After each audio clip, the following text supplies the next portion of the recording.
Give me a little intro there, Gomer. There's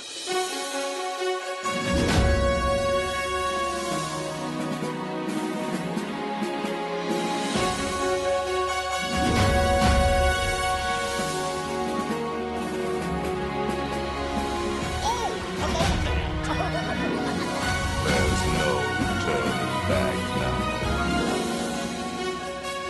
Let's put on the show. Great. You're listening to the Station 71 podcast. My name is Mario, and this week I'm joined by my co-hosts, Beth and Brian. So we are going to be chatting about Fantasy Springs, the section that's coming to Tokyo DisneySea, and a little bit of the interesting things that they're getting over there, talking about comparables and some stuff like that this week. It's kind of been the hot buzz in the Disney community, so we wanted to take a chance to talk about it, talk about some of the cool stuff that Imagineering's doing, even though this is not a Tokyo Disney podcast. Maybe talk a little bit about stuff we could expect to see over here, or stuff we would hope that would translate over here. So it's going to be an interesting week. Well, I like the subtitle, Why We Can't Have Cool Stuff. So that was another thing I kind of wanted to talk about too, because Tokyo gets all the cool stuff, and we obviously get a little bit of the scraps along the way. So we'll chat about that when we get there. But let's dive into these news articles first and get through those. First one that we've got on here is that Tiana's Bayou Adventure is opening June 28th at Walt Disney World. The announcement has officially come. We are almost there. Woo, woo. To the point of having an opening date. It feels weirdly soon, doesn't it? This feels like close Splash Mountain. Especially for how good it looked. Yeah. Mm-hmm. I'm cautiously optimistic. Yes. It's weird because that's a good point, that it looks really good in comparison to how fast it's moved along. But this, looking at this compared to the animatronics that we're going to be talking about later, some of these actually feel pretty on par with that, which is good to see. Mm-hmm. Mm-hmm. I'm hoping that everything kind of just holds up and the attraction just isn't a knockout, and we get more stuff like this. Yeah. Yeah. I'm fully prepared to be emotional on this ride. But then it'll be okay if I cry, because then I'll get splashed in the face with water at the end. No one will know. Exactly. How soon are you thinking about going down there for this, Beth? I know this is your movie, so. Well, I'm thinking about going down at the end of June. The 28th, perhaps? Perhaps. No, I'm still holding out that one of my lovely cast member friends will hopefully invite me to a cast member preview, in which case it would still be end of June, but I don't know if I can wait. I'm just so excited about this. The only reason I hesitate to go on opening day is the crowds and how insane it's going to be. And will I wait 4 hours in line for this? Yes, but do I want to? No. So I don't know. I'm hoping for the best, but realistically, if I don't get into a cast member preview, I'll probably wait until the hype has settled a little bit and I can easily get what is it, Genie thing, whatever it's called. I still haven't used. Genie Plus. Yeah. So because I think they said it's just going to be on the regular Genie Plus, right? It's not going to be a Lightning Lane. I thought it was. I find that hard to believe they'll. I do too, but I feel like I read that somewhere. I think originally, at launch, it's going to be a virtual queue. Yeah, that's the word. It's going to be a virtual, right? Because there was the talk about how it was the first day was booked up the day that they announced it, within the first hour that it went up. So people were saying you could go to other parks and hop and then get that 1 p.m. virtual queue. So I don't know how long that's going to last, but I would imagine after that it's going to switch to Genie Plus. I would doubt that it doesn't get a get that pretty quick. Although Tron's still on that Virtual queue, so yeah. it could be a while. Yeah, I don't know, but I wonder, like, I swear I feel like I read somewhere that it's not going to be a Lightning Lane thing, that it's just going to be included in Genie Plus, which I wonder if that has to do with the capacity of the ride. Like, maybe because they can get so many people through at a time. That is a good point. So, I don't know. We'll see. On the official website, it looks like there is a comment that says, drop in on virtual queue. When Tiana's Bayou opens on June 28th, it'll use a virtual queue. Guests can request to rejoin via the My Disney Experience app at the 7 or 1 p.m. While a standby queue will not be available during the attraction's initial opening days, we expect a standby queue to open soon after the attraction's opening. And then it says bullet 2, or use Genie Plus service. Tiana's Bayou Adventure will also be included as a Lightning Lane entrance on Disney's Genie Plus service. Purchasing this service on My Disney Experience helps you get to some of your favorite attractions faster through Lightning Lane, but it doesn't say anything about when. Okay. It's kind of an aside, but I would love to see the breakdown of like how much Disney makes like off of each attraction with just Lightning Lane purchases. Yeah, that would be fascinating information. Man, we'll never get that, but I wish we could. Never. Yeah. But it looks like standby isn't long, or not standby, the virtual queue isn't long for the opening, if they're saying that it's gonna like open standby after or shortly after. Yeah. So at least that's a plus. And this also means lots of Princess and the Frog merchandise. It's so exciting. This amazing film has been so neglected for so long. It's just nice for us little people who have been championing it, to finally see it get the recognition it deserves. Oh. Speaking of people championing to get the recognition it deserves, the next thing I have on here is that Disney shared a first look at the new Country Bear Jamboree musical. This one I specifically put on here for Brian because I wanted your initial gut reaction. Yeah, no, I mean, I've accepted that changes are coming to Country Bear Jamboree. It is what it is. I did like this video that Disney Parks put out. It was pretty cool to kind of see a little bit of behind the scenes about them actually making the new costumes and everything. I did like that. I have to say, I don't know, it's interesting kind of the artistic direction they went with these costumes. They are very loud. Very loud. Very loud. So yeah, I don't know. It's giving Dolly Parton, and I kind of love it for that. It's giving extreme Dolly Parton. It's like, yeah, all of this seems like very stereotypical, like, I don't know, like honky tonk, like mid 80s to early 90s, like country music. Like it's definitely they're zeroing in on a specific era of country music with this. But I'm curious. I'm gonna hold most of my opinions until I get to see the new one. So I kind of I'm a little weirdly optimistic for this in a not cautiously optimistic way. I feel like if they're leaning into that genre era of country music, it's kind of where they want to be. That feels like a perfect fit. But I don't know.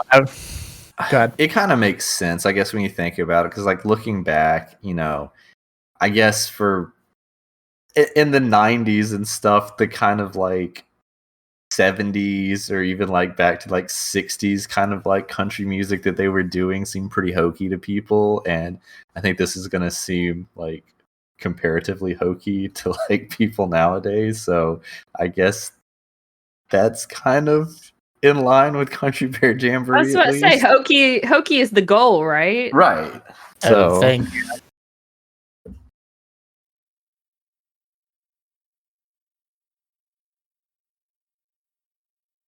Though I do hate, like, in the back of my mind, I always thought, like, okay, they're updating it. Maybe they just update the songs and stuff, and then maybe every once in a while they'll go back to like classic Country Bears, but with the new outfits. I think that kind of completely dashed my hopes on that. Aw. Oh well. Yeah. So I have a question as the Country Bear expert. Romeo McGrowl, was he in the original one? Why don't I recognize this character at all? That's definitely That's Liver Lips, who they have now changed to Romeo. Okay. Which, yeah, I'm not sure I guess how Liver Lips wasn't catchy, like the kids weren't digging it or something. I guess not. Or is it his alter ego? I love to think that they would put like that much effort into the Country Bear lore. That would be awesome. I wonder, to your point, Brian, about how like you said that with the new outfits you think that they're not going to bring the original Country Bears back. I wonder how hard it would be to switch it from keeping the costumes, but switch it from like A to B. That's what I'm wondering. And I think it would be cool to see, even if it was, obviously with the new costumes and everything, that if they just occasionally ran the old one back. But I don't know how extensive the actual changes like to the theater and the set pieces are going to be too. So I don't know. Like I said, I'd love to see it, even if they just threw us fans a bone every once in a while.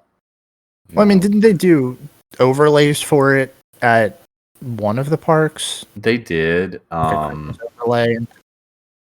Yeah, so I would hope that they would do that, or even if it wasn't, even if it wasn't doing the classic Country Bears, I would love to see like holiday overlays like that and stuff on it too. It's like, I don't know. I feel like with a lot of these like kind of stage-based animatronic attractions, you have the ability to do that fairly easily, and if you go into it with that in mind when you're designing the updates, it should be something kind of easy to implement. So maybe we'll see that. Who knows? I don't feel like Disney's really willing to put a ton of work into Country Bear Jamboree, though. So, one can hope. I don't think so, but I it's weird that they have these attractions that like they just don't do stuff like that with, because it feels like this should be the easy solution. Just throw up a Christmas or Halloween overlay and draw an extra crowd in there. Why not? Why not? Money. That's probably why. Well, yeah. That's true. Next thing that I put in here was that Disney has made some changes to the new disability access program, which includes a live video chat that they'll be adding to the application process. From what Disney is saying, and I'm going to tread this a little bit carefully here because there was a lot of discourse about this online, it seems like this is to cut down on misuse of the system. However, it's not clear yet how this is actually going to affect the process because it's just now going into effect. Yeah. I can understand like why they would want to cut down on misuse with this service, but at the same time, a lot of these changes that they're implementing here makes it seem like it's going to be more difficult for people that legitimately need to use this service to use it. Yeah, that's kind of the general consensus that's been going around online, is that people are not thrilled because not only does this make it so that, it's not an easy system to register for, but maybe some of the people that need it to be some of the people that are using it need it to be an easier system to register for, which is a weird dynamic that I feel like you have to thread with this. Yeah. But the other thing that I don't get about this is that moving away from not having any, like in-person, like places to go to get this service in the park, I feel like would make it easier to misuse the system if you were doing it like nefariously, Yeah. So I feel honestly like this is more of a cost cutting measure for Disney to not have to staff, a section of of human resources or whatever you want to call the area to set up the disability services. And like I understand that a lot of stuff is moving, to virtual stuff or doing live chats and everything, and I get that, but it seems very disingenuous to like pass that off like you're doing this to try to counteract the misuse. Right. Yeah, because I feel like if somebody's gonna try and like skis their way into it, it's easier to fake it online than it is. Right. I feel like people are braver online than they would be in person, but I think they also cut down on the amount of people that get to go with the guest that's like registered for DAS. Which yeah. I think that in and of itself is kind of nice that it like reduces, because I feel like people would, say, well, me and my 7 family members are going on this trip. It'll make it easier for us to get, skip the lines if I get this thing. Now seeing that it's only 4 people total with the guest, it's like maybe it would make some people less likely if they have a bigger party. Mm-hmm.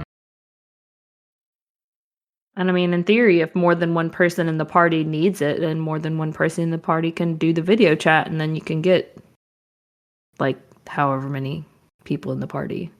Yeah. I don't know. It's definitely like, I agree that that's not why they're doing it, but I think that maybe in some ways it'll cut down, and in other ways it will not really help or make any difference. I think the big thing though is that they didn't advertise enough that this was always, as far as I understand, it was always part of the disability access service that if they found out that they faked it, that the guest is permanently banned from Disney World Resort. Yeah, I feel like that's always, from what I heard, that's always been part of it, but they didn't advertise it that much. But the fact that it's kind of been brought up again and like brought to the surface, I think will deter some people, at least. No. Yeah, not only that, if you do it with an AP, you forfeit whatever you like. You will not get refunded the cost of your AP. So, I mean, like, it's good that they're doing that to cut down on people abusing this, I guess. I don't know. It's just sad to think that they're having to go through any sort of measures to stop people from abusing this system. Yeah. The other thing that we kind of glossed over is that the change of eligibility as to who is available for the Disability Access Pass is now limited to guests with developmental disabilities like autism or similar. So it does exclude a large portion of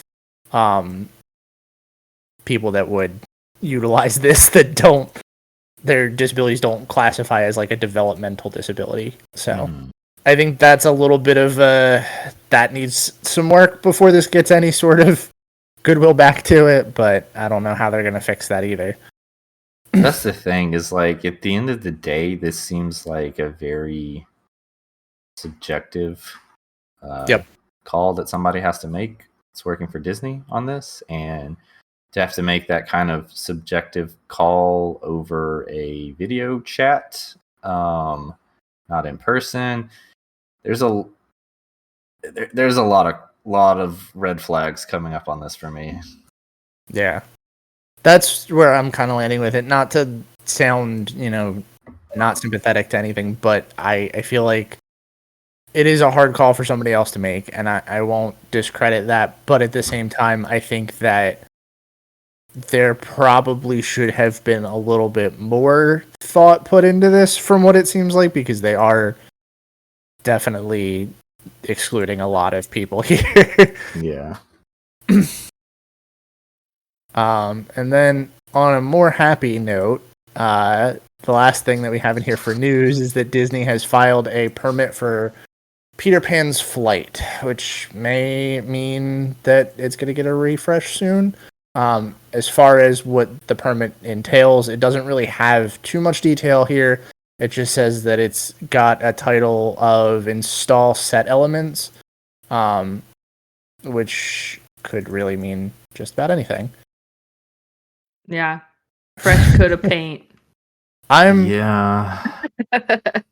Again, I'm going to be optimistic on this one. I'm kind of hoping that they're going to look at what they're doing at Fantasy Springs and see if there's anything they can do to kind of update it here. I doubt that's the case. I feel like this ride gets refreshed so often and nothing really changes. Yeah.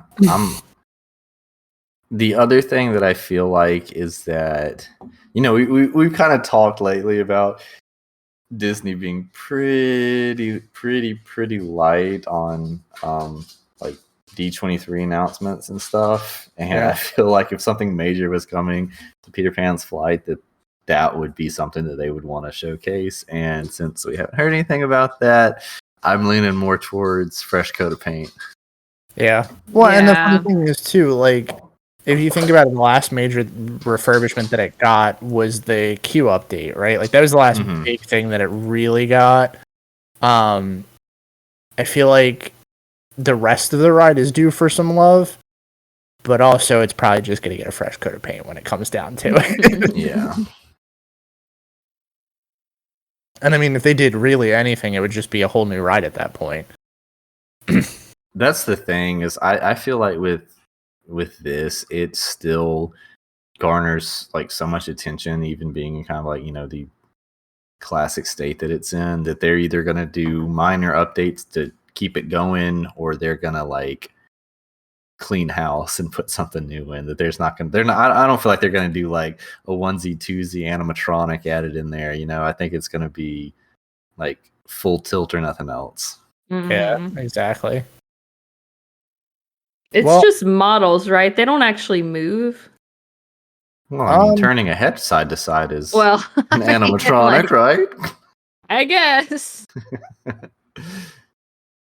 That's the thing is like, I don't think they would be able to plop down like an animatronic that's been made in the last 20 years and it not look ridiculously out of place in this attraction.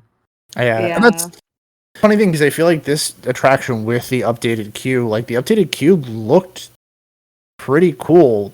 And like, I mean, when it was refreshed, like that felt like it was a massive change. And then you go into the ride and it's like the ride itself is so much more dated comparatively. It's like, well, I guess the fun part was walking through the line.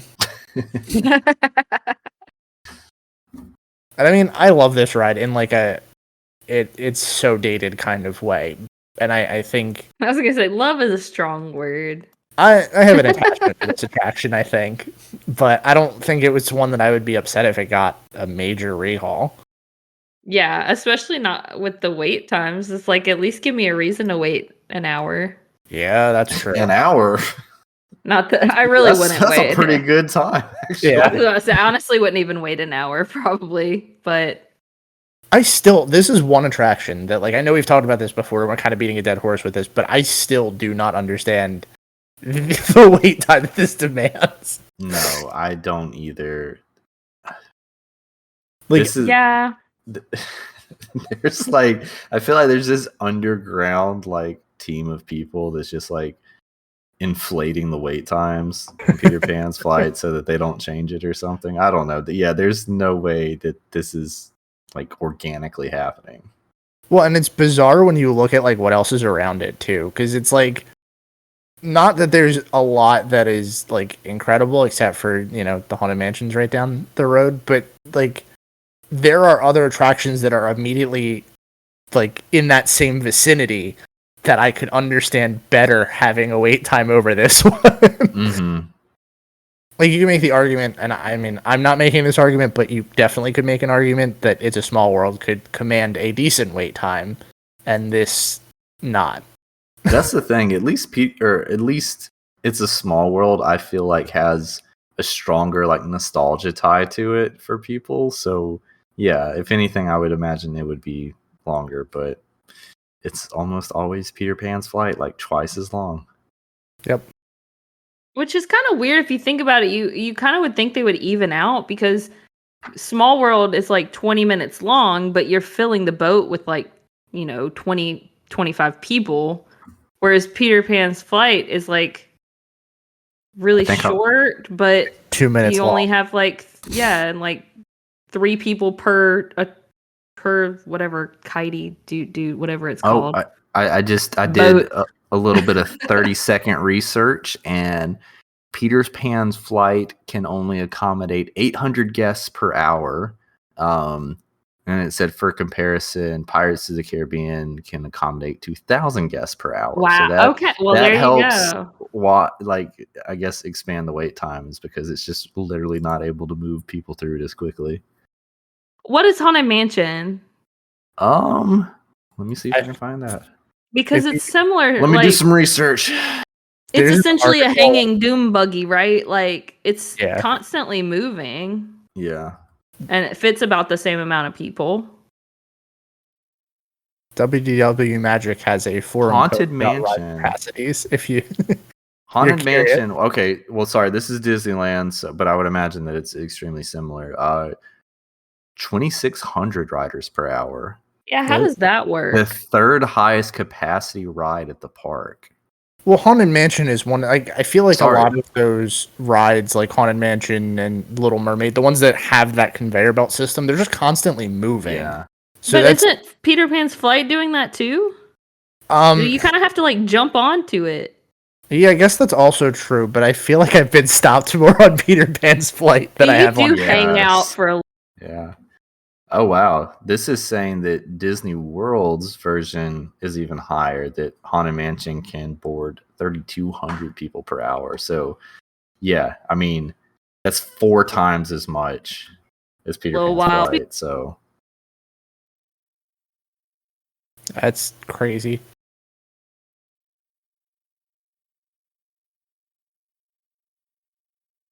We would do it better.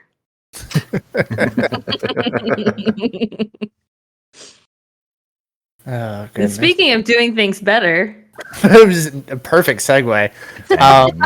So let's talk about these new things at Tokyo Disney. So I brought this up. This was my idea for a topic this week because a lot of these things are like, looking at them, it's insane that these are even in a theme park comparative to Walt Disney World. And I just wanted to touch on these things. I know we've talked about Tokyo Disney a couple times here, but not from a like we visited their standpoint. I know there's a lot of like envy going on right now. Obviously, there's reasons why we don't get this stuff, and I guess maybe we'll touch on that later. But let's talk about these and talk about maybe some ways that we could bring these over to the U.S. parks, or if there's like anything from these specifically that you would want to see. I guess we can go through these based off of like the order they're in this list, because the first one on here is the Anna and Elsa's Frozen Journey. So this attraction, if you haven't seen the videos floating around, is a boat ride that follows the story of the first Frozen movie, and it uses entirely physical animatronics. And I say that to mean that it doesn't use the same animatronics that Frozen Ever After does, where they use the digital faces. And a lot of these are all practical effects, which right off the bat, I think that's the easiest comparison. Like, you just take this, move it over, put it in Frozen Ever After, get rid of the digital animatronic screens. Easy. But have you guys have seen videos of this stuff? I know Brian said he's watched ride-throughs of all of these. Yes. How cool does it actually look? It looks really cool. They do a little bit of projection mapping for some of the scenery and obviously some of like the ice magic stuff, which is cool because it's like, I don't know how you do that with a practical effect, so it makes sense to kind of rely on the projection mapping technology for that. But it is so refreshing to not see the faces be projection mapped. That is just that alone is a massive difference. And then there's a lot of very cool actual physical set pieces that they're using too. Well, I don't think projection mapping is inherently bad. It's just all on how you use it. Like, exactly. It's bad when it's faces. Yes. Faces should just automatically be a no-go. Well, and a lot Even of just eyeballs on faces are fine sometimes. Like Olaf is his eyeballs in Frozen Ever After are projection mapped, right? It still looks fine, Yes, you're right. Yeah. They- but the whole face, it's uncanny valley. I think a little bit of the projection mapping stuff, like Brian said, I don't know how you do some of that without, like, with physical effects. I think it's like really good supplementary stuff. Like that's Mhm. really what it boils down to. Yes, like I mean, it's. I know we've made the comparison before, but it's like CGI in movies. It's like it's great when you're using to supplement real set pieces, but when the entire scene is relying on that, it doesn't look good. So Like, I'm like, God. well, I was just gonna say, like, for example, one of the set pieces I really loved watching this ride through video is when they're doing the "Do you want to build a snowman" scene, and it just has like the door with Anna on one side of it, and then it like turns to show Elsa on the other side, and then it does a little bit of projection mapping with the ice magic stuff. It's like that right there, like, really grabbed me. I was like, see, that's how Disney should be utilizing this technology. You build a cool Right. set piece. You're telling the story with the set piece, and then you're sprinkling in a little something extra with the projection mapping, and you're not relying on that for the entire ride. Okay, so I'm like that's kind of a perfect segue into what I was going to say, is that I'm kind of scrubbing this video of the ride through because I watched clips of it, but I haven't watched full pieces. And when you started talking about that, I scrubbed to find it. That clip of this door turning scene is honestly incredible, because if you think about it, like, it's pretty easy to see how this is done, right? Like, your boat is pulling up to a flat surface. I'm going to share this time-stamped clip in case Beth doesn't have a point. Yeah, I saw it. it. Okay, cool. So it's pretty simple to see how this is done, because your boat's pulling up right to the stop surface, and that wall is kind of built into an indent where it's got the other animatronic on the other side, and then it spins. But none of this feels like you should be able to figure it out, but like see that that's what this is if you're not really thinking about it. And Right. that's the part about this that I really love, is that this doesn't feel like I'm not looking at it and immediately saying, oh, this is obviously how it's done. Like, if I'm in the moment and I'm in this ride, like, I'm going to see what Disney wants me to see here. Mhm.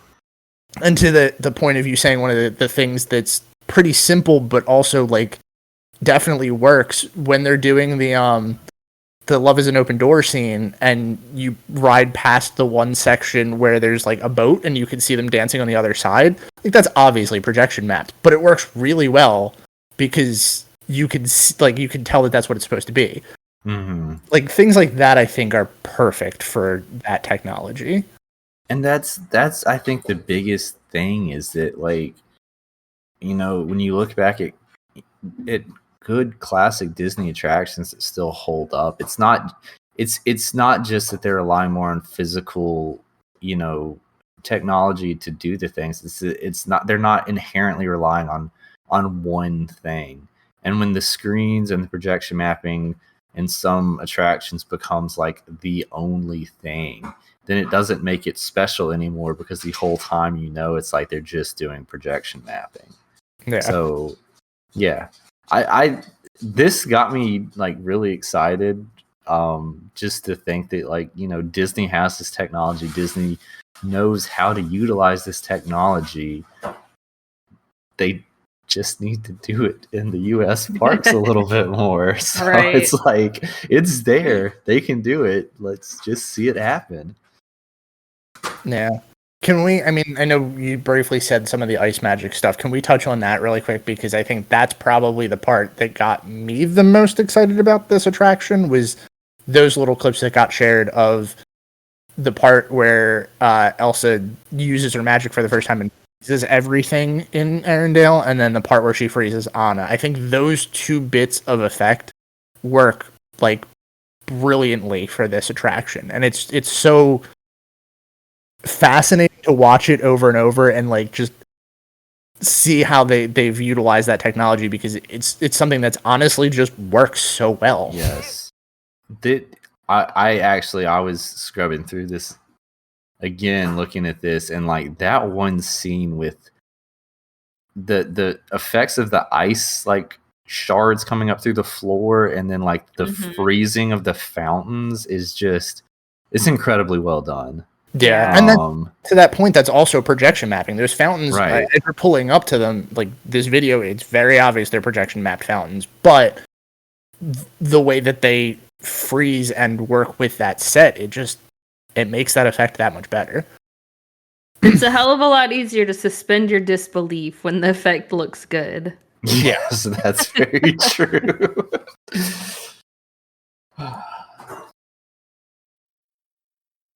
I really liked the effect of Anna freezing and unfreezing with the cape. Yes. For some reason, like, when I saw that the first time, I had that wonder of Disney new ride where I was like, oh my gosh, how did they make it look so good? Right, It's like that's that Disney magic. Yeah, and it's funny because like you can kind of guess after a couple, watches. It's mostly projection mapped, and then the freezing. But the fact that the fabric, when it unfreezes, falls so perfectly, it's honestly that I'm still not quite sure about that one. I watched a video on the theory, but we can talk about that afterwards if you want. I mean, we can talk about that now. We're so far into spoiler territories with these attractions. Yeah. Well, I saw a video where this guy kind of outlined it, where it's like a series of rods in the cape that are programmed to like rise and fall slowly. Interesting. So they like freeze, they like rise and pause, and then when they unfreeze, it just slowly, like it's like, I don't know, 4 or 5 rods within the cape. And if you look really, really closely, you can kind of see lines where you could imagine rods would be, but they blend it so well that you can't really tell. Interesting. So, but yeah, the thing is like when an effect looks that cool, it doesn't mess it up too much to know how it works. Yeah, right. And it's weird because like I think we've talked about this before too, that there are a lot of simple effects that, like that being just rods that extend and freeze and whatnot. Like it's so simple on paper, but so well executed that it almost doesn't matter that it's that simple. Mm-hmm. Right. It's like Pepper's Ghost. I mean, that still looks magical, and we know exactly how it works. That's the thing. Yes, it doesn't have to be cutting edge technology if you make it work properly. Right.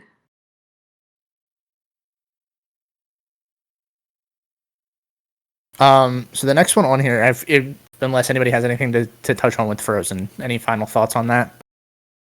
Oh, I wanted you guys to know I didn't, if you wanted a little refresher, include the video where for comparison of the United States when the animatronics faces weren't working too good in Frozen Ever After. It's giving vibes of what's that movie? The Purge. Oh no! Oh no! Because it's just like these solid. It looks like solid like masks. This almost is terrifying. Oh no, that's unfortunate. That is not good. Yeah. Man, oh man. Wow. Well. Yeah, it could definitely be better, as we have seen. Yeah, I don't love that.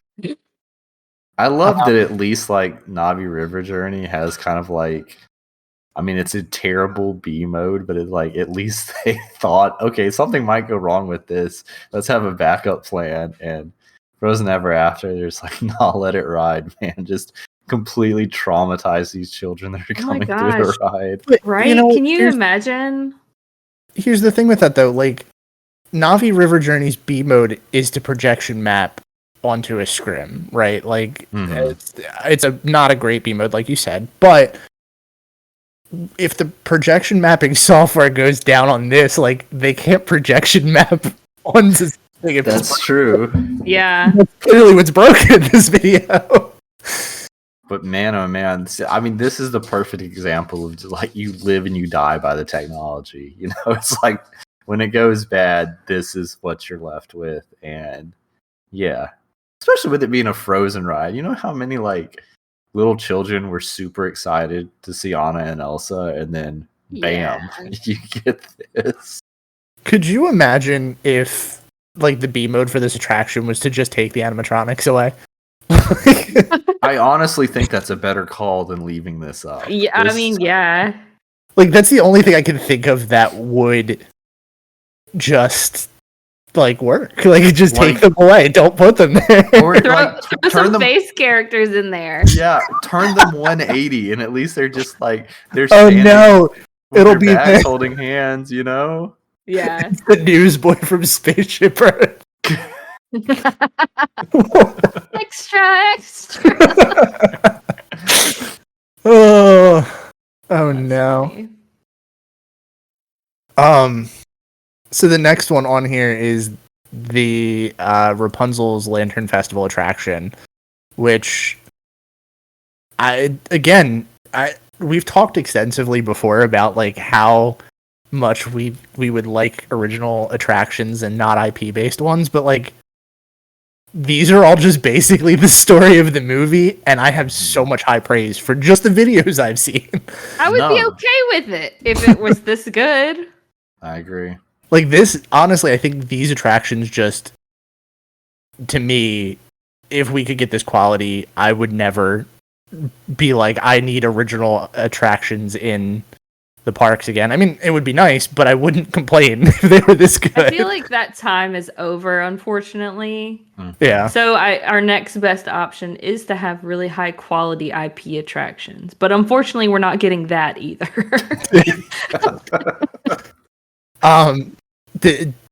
Having looked at these, is there anything that you guys would really want to touch on before I start, gushing over specific things here?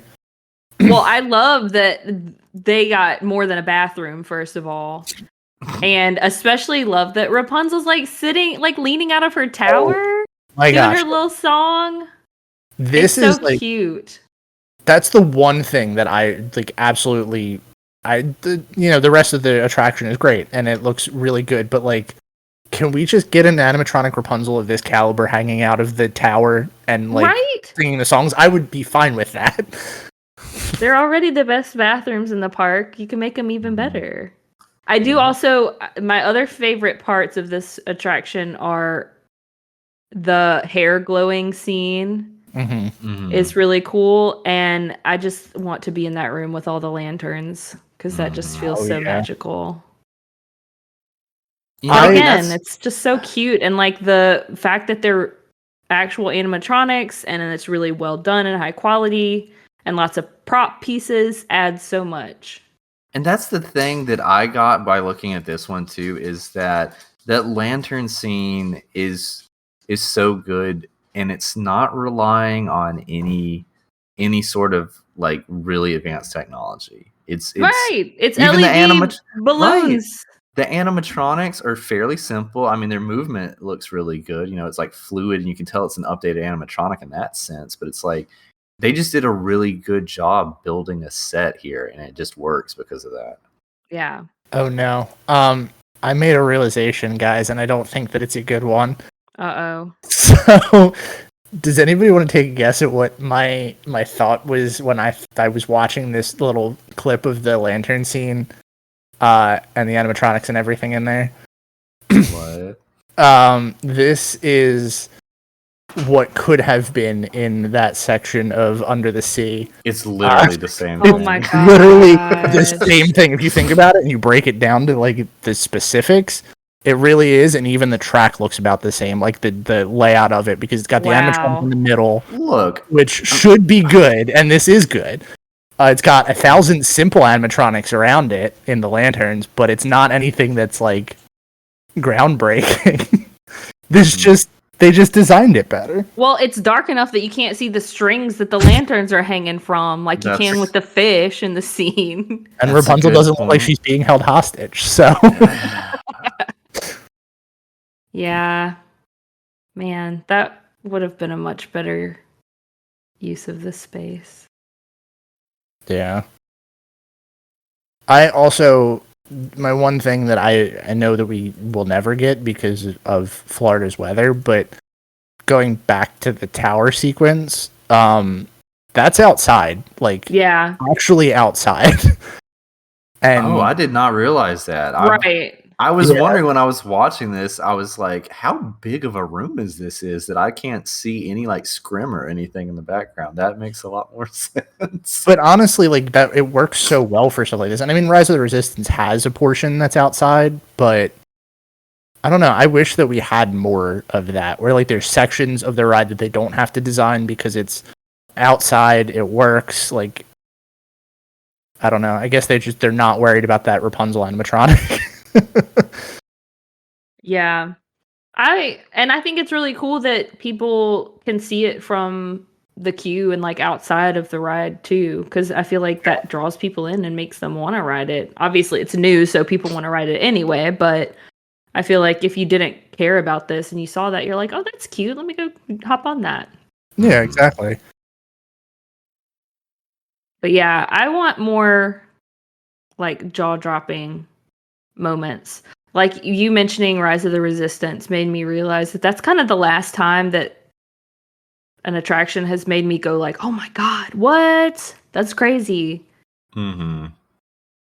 Yeah, and it's wild to think that that's. I mean, there have been other attractions since then, but if you think about the timeline of things, a lot of those attractions were announced at the same time, or started a little bit later than Rise of the Resistance. Like they were all in planning around the same time. Yeah. So I guess we can move on to Peter Pan. This one I don't have too much high praise for. It's This is, I think, yeah, this was compared at least to the other two, way too many screens. Way too many screens. This to me is, I didn't actually see a single animatronic in here, and I could be wrong because like I said, I'm just scrubbing the videos. There are some physical set pieces from what I had seen pictures of, but it's almost like majority video game. Yeah, it's Yeah. This is interesting. That being said, I will say the animations look much better than I think most of our rides. Yeah. That do feature screens heavily. Oh, and it's weird because like I feel like there was a push for this kind of thing a couple of years ago, where like a lot of rides went from physical sets to screens, and it kind of was like the big thing that Universal was really pushing for. I feel like we kind of moved on from that, but this is very much like a return to form. Yeah. I guess this is like kind of comparable because it's supposed to be 3D, right? Like if you were actually riding it, it would be 3D. Yeah. This is kind of like the Spider-Man ride at Universal. Yeah, that's kind of what I was thinking, like Spider-Man or Transformers. Yeah. Which is fine, I guess. I can forgive it definitely more so because of the two previous attractions. Yeah. But I would be kind of upset if this was like it. I think this ride gets the award for the most ridiculous attraction vehicle I think I've ever seen in my life. I didn't actually. I didn't see it. Oh my gosh. Okay, so if you're in the video, scrub to about 620 and take a look at these boats they're putting people in. I gotta go back because I flipped to the next one. It is just like, I guess they had to do it to kind of set it up as it being like theater seating for the people in the second and third row, but it's just like this very large, like oddly shaped boat that everyone's getting in. You're on the WDW NT one, right? I am, yeah. So it's at about like 620. Yeah. Ugh, don't name drop them. I will say the queue for this, I do kind of like the queue. The queue is nice. Oh my god, these are. I was gonna say all of the queues for these rides were incredible too. I didn't want to gloss over that. Yes, definitely. I was watching a different video which didn't show the loading process, and you are absolutely right. These are the most. They're not aesthetically pleasing. In the words of Regina George, that is the most hideous effing skirt I've ever seen. Yeah, these things are. Yeah. So I Beth mean- made the comparison to Spider-Man at Universal. I hate to tell you guys, but this is the exact same ride vehicle too. Yeah. Except it's trying to be themed. It's trying. I sent a picture of the Spider-Man ride vehicle, but yeah. Wait, where did you send it? If you click on the little bubble Oh in my the god. recording Yeah. booth. They literally I bet you rip one of those wooden planks off and it's It's- the plastic underneath. Yeah. This video, I will say, does show some of the physical sets better, which is nice. Because like, oh god, it's in 3D though. That's the only thing I don't like. Yeah. Yeah, I mean, I don't mind the screen so much if there's like a physical set around it too. Like, it's kind of neat that the one section where the Lost Boys are running through the woods, they're lifting the canoe up, and the canoe is an actual physical piece that's moved. Like, I like stuff like that, but I don't know. It's just so few and far between in this attraction, and just my opinion of this is that, like, I don't know, if I'm gonna go do like a 3D attraction, I don't know, I feel like I would almost prefer to just be like sitting in a theater and doing something like Fill Our Magic than it like needing to be Moving. put right. Like, Yeah. if you're banking on the 3D effects being what makes the attraction, then focus on that. That's fine, but like, it doesn't have to be with a ride vehicle. Yeah. Right. I do feel like this one does do that thing that like a lot of those 3D attractions try to do, where it's got the dive, and it's like the screen tilts, but the ride vehicle Oh doesn't. yeah, And that's at first it was great. It's starting to feel a little old. yeah. It's kind It of was like at a certain point, like if there's no motion to kind of like, suspend your disbelief, like even if it's like a slight bit of motion, like if there's nothing, like you're not gonna really feel like you're moving. Yeah. I am actually shocked though that this attraction did include the Indian camp, which I know. I had that same thought. I was like, I thought they would have tried to move away from these stereotypes. yeah, Yeah. and I will say that does also have a physical prop in it, which is wild because I feel like they kind of just quickly gloss over this section. But they are bouncing on the drum, and the drum is pretty cool. Mhm. Yeah. And the last one that we have on here, if we're done with Peter Pan, is the Tinkerbell ride that's in here. The Tinkerbell's, the fairy Tinkerbell's busy buggies. Boogie buzzies. What was that? Busy bussies. No, oh, excuse me. Oh, jeez, can't get that one out. This is just like a roller coaster for kids. It's Cute outside. coaster. Yeah. It is what it is. It's cute. It's cute. Yeah, the queue is cute. A lot more physical set pieces than the previous Peter Pan ride. Right. This I like is any one- queue that makes me feel like I'm a tiny little thing. Yeah. This is one that I feel like you could fit pretty easily anywhere because it's got, again, it's an outside attraction, which I'm all for. Big fan of the water drop. I'm watching it, the ride, like the queue walk through yeah. now. The queue is cute. It's a pretty small ride too. Like, it's not anything major, and it does have some screens, but they don't feel horribly out of place. I really stupidly love the cast member costume. I was just about to say that. Oh my god! I was like, I don't even know why, because they're I know, kind they're- of like they're- over the top, but they're so cute. Oh They're my very god. cute. I missed the cast member costumes. Are they like early in this video? They're in the top of the article. It's if like you the- go to like 240 in the must not be named channels video, Okay. Oh yeah, right here. their little hat. I know the little curled up side. Very cute. Dang. I didn't even pay attention to the cast member costumes on the other ones. I don't think they really showed too much of them. I kind of quickly glossed over these, but yeah, this feels like I like feeling like a little tiny guy. I'm into it. this feels like you could easily fit this into Magic Kingdom. Just drop it in, like right near Peter Pan. Just take out all Fantasyland and just drop it in. Take out the Barnstormer. Oh, It wouldn't fit in great there theme wise, but I don't really care about the Barnstormer. I'd rather have this.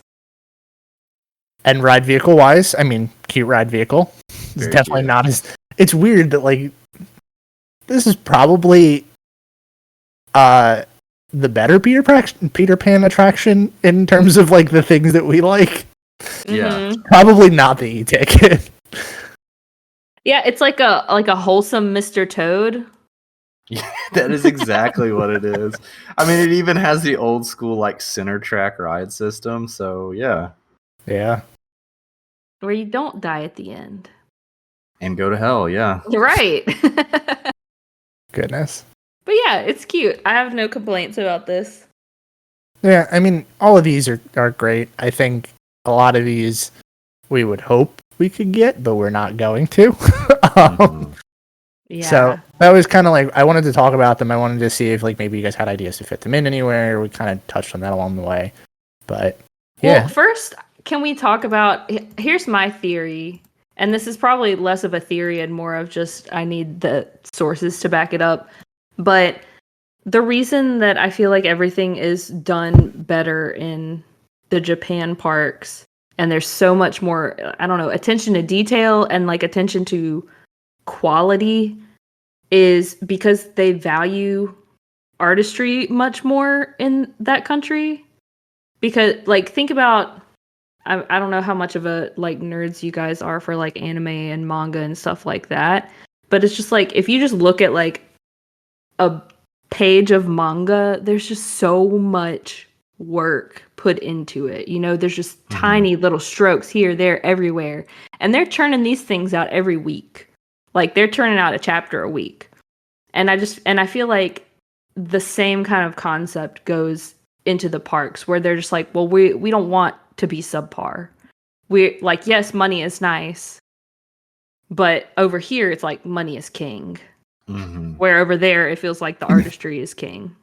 Well, I think You a know? lot of that too is that this isn't like, it is a Disney park and it is Disney IP, but it's also not necessarily Disney.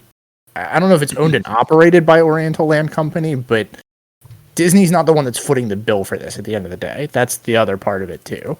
I think it has a lot to True. do with money. I think the artistry bit, yeah, 100%. That's definitely a huge piece of it. But I think the other big part of it is that they're willing to spend the money.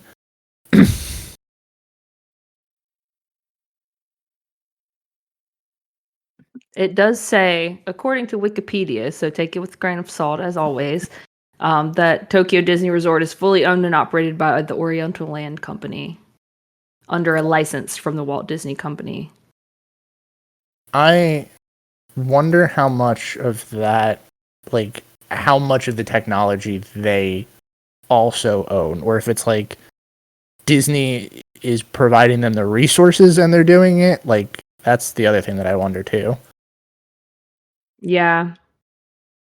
I would be interested to know how the business works as well. Like, is it that they have like their own people over there being like, hey, we had this idea, send us some Imagineers, you know, like. That is pretty interesting to think. It's gotta have, I mean, it's gotta have some weight, right? Like, Disney's a massive, innovator in that space. So you would think that, like, if they are, like, if Tokyo has this idea that they want to, do, they can easily, get the Imagineers to work on it and just pay them their wages. Yeah. It is interesting to think because, and I'm no business expert by any means, but, like 15, 20 years ago, that, that would seem like it would make sense, right? Like the whole setup, because Disney doesn't want to, like, foot the bill with all the development of this and everything, and the risk that goes into opening up a theme park, especially an international theme park. But like nowadays, with Disney as huge as they are, it's just like it's very surprising me that Disney is willing to hand over the reins in like any capacity to another company to run their park. Yeah, and I think that's wild because a lot of people don't think about that. Like it's got the branding and everything that looks. It's got the Disney package. You just don't think it's not owned by them. Mm-hmm. I do wonder too if like some of it is them exporting the work over there for something that they want to try, but maybe don't want to spend the money on. Like if Disney, that's a good point. Yeah, I wonder if they take like if they say we have this idea, we want to try it. Maybe it's a few years down in the pipeline. Let's send it over to Tokyo because they'll spend the money on it, or we'll send it over to an overseas park because we'll spend the money on it. And then if it doesn't work, then clearly they didn't lose anything. Very shades of Walt Disney at the World's Fair. Very. That was kind of the only thing I thought of, like the reason I thought of that. I just had a side note that this Wikipedia article had a sub page called Incidents at Tokyo Disney Resort. Oh no. And I'm all about reading that kind of thing. Just at like a cursory glance, and now I know this hasn't been open quite as long as Disney World. It says 1983 was when the resort first opened. But not that much less time. There are way fewer incidents, and I don't see anywhere people died. Huh. I find that interesting. Especially considering my vast list of people who have died at Disney World.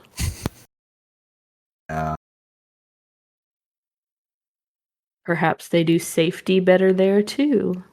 I feel like I don't know, maybe people in Japan actually, like pay attention to stuff and follow the rules. Aren't doing stupid things on attractions like too many people at the parks over here are.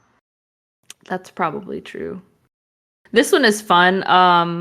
December 13th, 2022, a 51-year-old man dressed in a Doraemon suit ran onto the parade route during a performance of the Disney Christmas Stories parade. The man was almost immediately restrained by cast members and was later arrested by police. The funny difference is that like that probably wouldn't even make like headlines. I know, I was like parks, and that was a noted incident in the Tokyo parks. Yeah. I don't think they list stuff like that on the Walt Disney World incidents page. Because then it would just be like all the time, every day, all day. Yeah, people sitting, news alerts people getting off the boat and living with the land, and trying to climb the Mexico Pavilion. Mm-hmm. Somebody hanging, another Trump banner from the railway station. Oh no! I feel like people are getting. This is totally off on a different tangent. So I don't know if you want to wrap it up or not, but I just feel like people are getting more and more unhinged in the parks as time goes on. I mean, that's definitely true. But before we wrap it up, we can talk about this after. Here's my fun fact for you. Tokyo DisneySea opened in 2001. Does anybody know what else also opened in 2001? 9/11. Well, Jesus Christ. Sorry, we just watched a documentary about it last night, so it's kind of on the brain. Beth was definitely talking about people being more unhinged too. That was certainly Hey, I'm not excluding myself from that. All right, well, I have to make a note to cut that.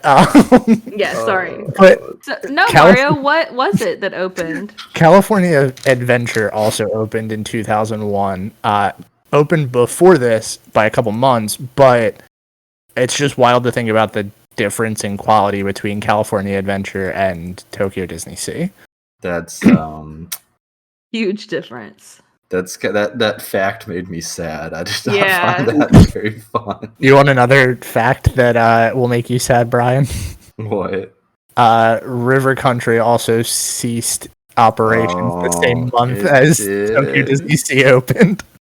Oh, dang. Precious memories. What a crazy year. Also, same day that Tokyo DisneySea opened was the day that Disney Quest Chicago closed. Disney Quest Chicago? Oh, have we not talked about Disney Quest and how they were planning to be everywhere? Because I feel like We should do did an a episode little on that. bit way back when. This must have been a while. I do not remember hearing about that. They were planned to open like all over. They were trying to be like a Dave and Buster's kind of situation. Yeah, but it was going to be like you want to go to Disney, but you don't want to spend the money kind of trip. Yeah, because Disney like, Quest is comparable. Well, that was the idea, was that they were going to be like a interactive theme park experience, but it just did not pan out that way. Yeah. Well, I think that spot is cursed anyway at ours. Well, yeah, I mean, that's... What is it now? A beer place? I could not tell you. Well, R.I.P. Disney Quest Chicago and all other Disney Quests.